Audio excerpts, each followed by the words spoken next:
The ancient Chinese and harmony. While a special occasion for the ancient Greek might mean attendance at the plays and poetry readings, a special occasion for the Chinese of the same period would be an opportunity to visit with friends and family. I see. There was a practice called Chuan-men, literally make doors a chain. Make doors a chain. Visits, which were intended to show respect for the host, were especially common during the major holidays. Oh, I see. Those who were visited early were perceived as more important than those who were visited later. I see. Okay. Wow.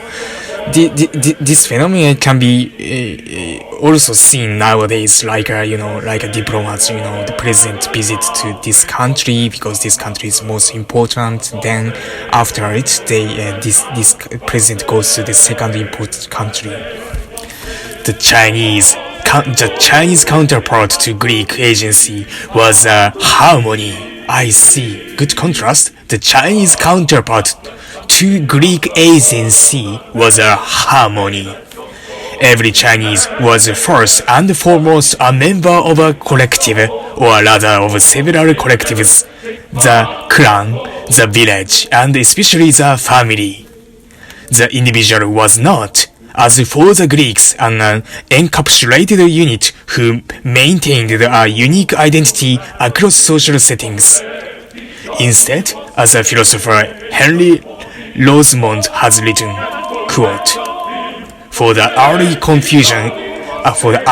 Confucians, there can be no me in isolation to be considered abstractly. I am the totality of roles I live in relation to the specific others.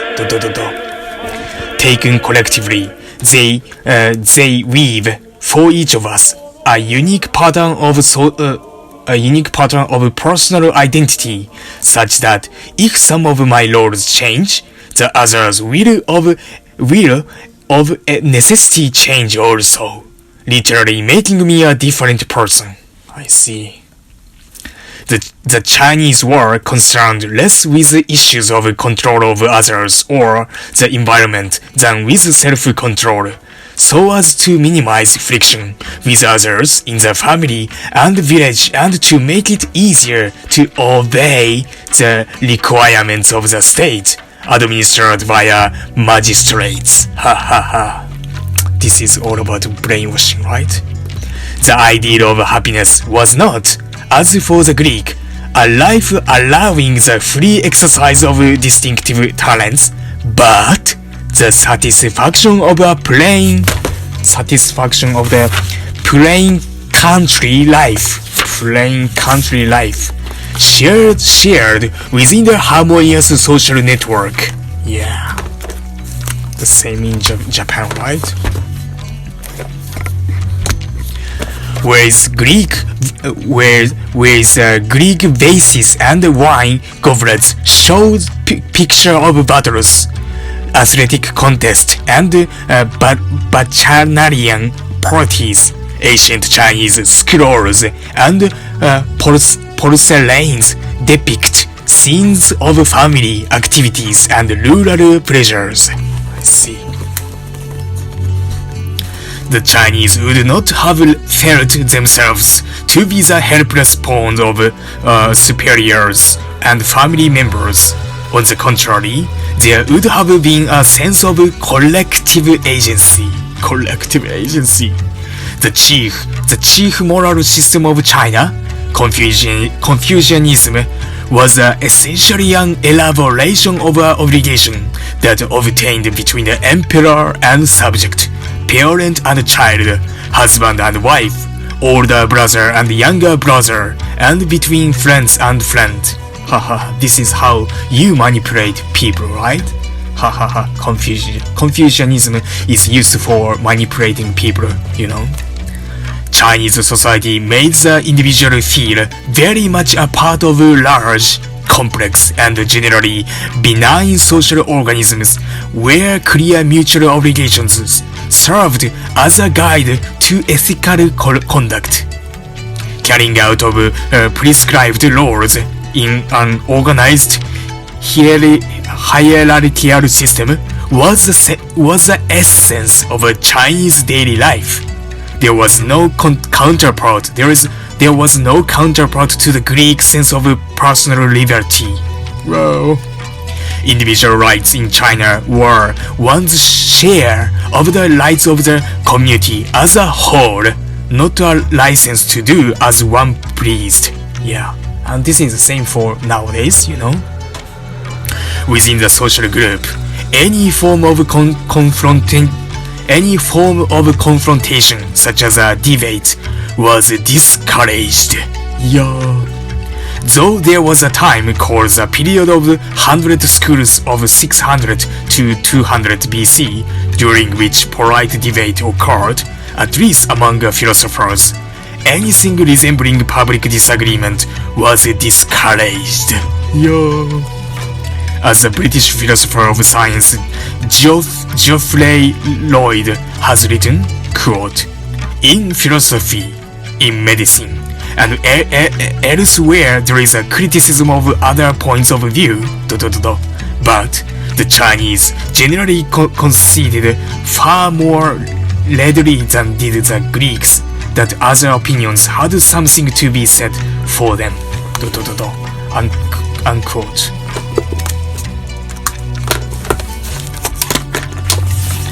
Their monophonic music reflected the Chinese concern with unity. Oh, this is analogy, right? So repetition as an example. Singers would all sing the same melody and musical instruments play the same note at the same time. Yeah, this is how Japanese musics are as well. Not surprisingly, it was a Greek who invented the polyphonic music, where different instruments and different voices take different parts. Chinese social harmony should not be confused with conformity. On the contrary, Confucius praised the desire of gentlemen to harmonize and distinguished it from the petty person's need for conformity. The Chou Chuan, a classic Confucian text, makes the distinction in a metaphor about cooking. Example, this is example, right? So repetition. A good cook blends the flavors and creates something harmonious and delicious. No flavor is completely submerged, and the savory taste is due to the blended but distinctive contributions of each other. Yeah.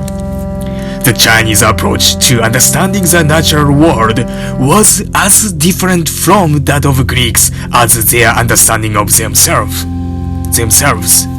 Early in their study of the heavens, the Chinese believed that cosmic events such as comets and eclipse could predict important occurrences on Earth, such as the birth of conquerors. But when they discovered the regularities in these events, so far from building models of them, they lost interest in them. No way! Although they find their, truth or regularity, they abandoned it. Wow.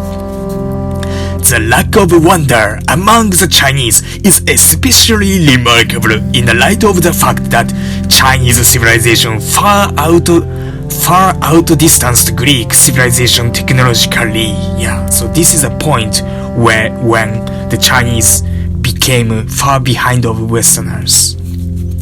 The Chinese have been credited with the original or independent invention of irrigation system, ink, porcelain, the magnetic compass, storaps, wheelbarrow, deep drilling, the Pascal triangle, pound locks on the canals, fore and aft sailing, watertight compartment, the stern post ladder, the paddle wheel boat, quantitative cartography, immunization techniques, astronomical observation of novae, seismographs, and acoustics. Many of these technological achievements were in place at the time when Greece has virtually none. But, as philosopher Hajime Nakamura notes, the Chinese advances reflected a genius for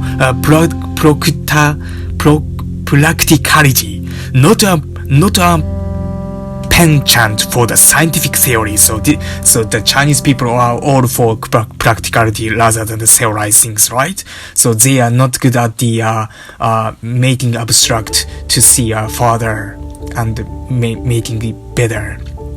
So they are lack of gestalt ability, right? So let me repeat it again.